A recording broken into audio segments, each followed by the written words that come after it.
Hola queridos amigos, nuevamente nos encontramos para seguir estudiando la Biblia juntos en esta serie que hemos titulado Los atributos de Dios, una manera de conocer a nuestro Padre Celestial a través de sus atributos, a través de las características que Él tiene. Y hemos hablado de su eternidad, hemos hablado de su omnipotencia, hemos hablado de su omnisciencia, hemos hablado de ese amor que Él tiene, que nos muestra cuál es su carácter, ese carácter de amor, de bondad, de misericordia, de compasión. Hoy yo quiero centrarme en otro atributo de Dios para que podamos conocerlo a Él y entender también lo que Él espera de cada uno de nosotros.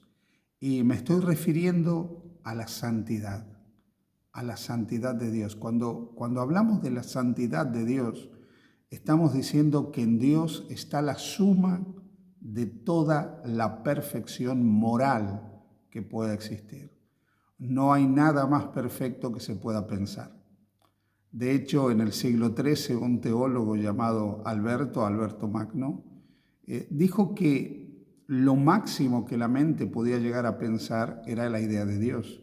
Y si uno pensaba en Dios, aún para negarlo, afirmaba la existencia de lo más profundo que el pensamiento humano puede concebir, que es que hay Dios, hay un Dios en el que se cree o un Dios que se niega, pero que si está ahí en nuestra mente, en nuestras ideas, en nuestros conceptos, es porque realmente existe, porque no podemos pensar lo que no existe o puede llegar a la existencia de alguna manera, no podemos pensar lo que no es real. Bien, es cierto que este argumento de Alberto fue criticado y cuestionado, ¿no? Acerca de que lo máximo que podemos pensar es Dios y si Dios está en nuestra mente aún para negarlo, es que Él existe. Pero hay algo que Él dijo que yo quiero rescatar en esta mañana mientras hablo de la santidad de Dios. Y es el concepto de que no hay nada más grande que se pueda pensar que Dios. Cuando nosotros hablamos de la santidad de Dios, estamos hablando de que desde el punto de vista moral, que desde el punto de vista de la perfección, no hay nada más grande que Dios. No hay nada más puro en todo el universo, en todo el cosmos, en todo lo que existe que pueda superar a Dios. En Primera de Samuel, en el capítulo 2, nosotros encontramos en el versículo 2 que dice: no hay santo como el Eterno, no hay ninguno fuera de ti, no hay refugio como nuestro Dios. Pensar en Dios como santo es pensar que nada lo supera en perfección moral. Cuando el pueblo de Israel estuvo fuera de Canaán durante 400 años, esclavo en Egipto, conoció a los dioses de Egipto. Dioses que estaban dotados con las características del ser humano, hechos a imagen y semejanza del hombre. Dioses que no eran santos, dioses que eran impuros, dioses que eran malvados, dioses que eran crueles. Pero cuando Dios se revela al pueblo de Israel, a partir del momento que lo saca de Egipto y a través de Moisés revela su carácter, Dios se presenta como un Dios completamente santo, totalmente diferente a los dioses que existían en el mundo que rodeaba al pueblo de Israel. Esa perfección moral de Dios es única en Él. Él es lo más santo que existe en todo el universo creado y en todo el cosmos. En el libro del profeta Isaías, en el capítulo 5, en el versículo 16, dice: pero el Eterno Todopoderoso será exaltado en juicio. El santo Dios será santificado. En el capítulo 6 de Isaías, cuando se habla de la santidad de Dios, encontramos una visión donde repite 3 veces el término santo. Isaías capítulo 6 nos dice que Isaías tiene una visión del Dios Todopoderoso y a partir del versículo 3 dice: y oí, y uno al otro decían, uno al otro de los serafines que él ve, uno al otro decían: santo, santo, santo es el eterno Dios Todopoderoso, toda la tierra está llena de su gloria. ¿Por qué 3 veces santo? Bueno, se menciona 3 veces el término santo, en primer lugar, para recalcar la cualidad de la persona de la que se está hablando. Aquí Isaías capítulo 6 está hablando de Dios. Dice Isaías que él vio al Señor Jehová de los ejércitos sentado en su trono, tiene una visión de Dios. Y proclama 3 veces santo para mostrar la profunda santidad que Dios tiene, que es una santidad inigualable, para mostrar la profundidad de la santidad de Dios, el alcance de la santidad de Dios. Pero también menciona santo, santo, santo, porque la divinidad, la deidad es el Padre, el Hijo y el Espíritu Santo. Y así como el Padre es santo, el Hijo es santo y el Espíritu Santo es santo. La santidad es propia de la esencia de Dios Padre, Hijo y Espíritu Santo. Ahora, cuando nosotros pensamos en Dios como moralmente perfecto, como algo que no tiene ninguna mácula, ninguna mancha, ninguna imperfección, ningún tipo de pecado, ningún tipo de inclinación al mal, ningún tipo de pecaminosidad, y lo contrastamos con nuestra humanidad, nos vemos a nosotros completamente desemejantes a Dios, porque nosotros sí somos impuros, nosotros sí somos imperfectos, nosotros estamos llenos de errores y de falencias. Isaías lo percibe.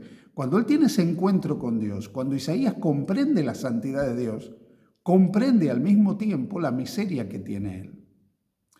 Por eso creo firmemente que cuando nosotros somos orgullosos y no somos conscientes de lo tremendamente pecaminosos que somos, es porque no hemos comprendido la grandeza de la santidad de Dios. Cuando yo comprendo que Dios es santo, santo, santo, que la santidad, la perfección moral, la impecabilidad de Dios y la pureza de Dios es superior a todo lo que yo pueda haber conocido o aún imaginado, y lo comparo con la realidad del ser humano, quedo realmente anonadado, impactado y humillado ante la santidad de Dios. Pero cuando yo no confío, ni creo, ni percibo que Dios es totalmente santo, me llego a creer incluso un poco bueno. Y llego a creer que yo no soy tan malo.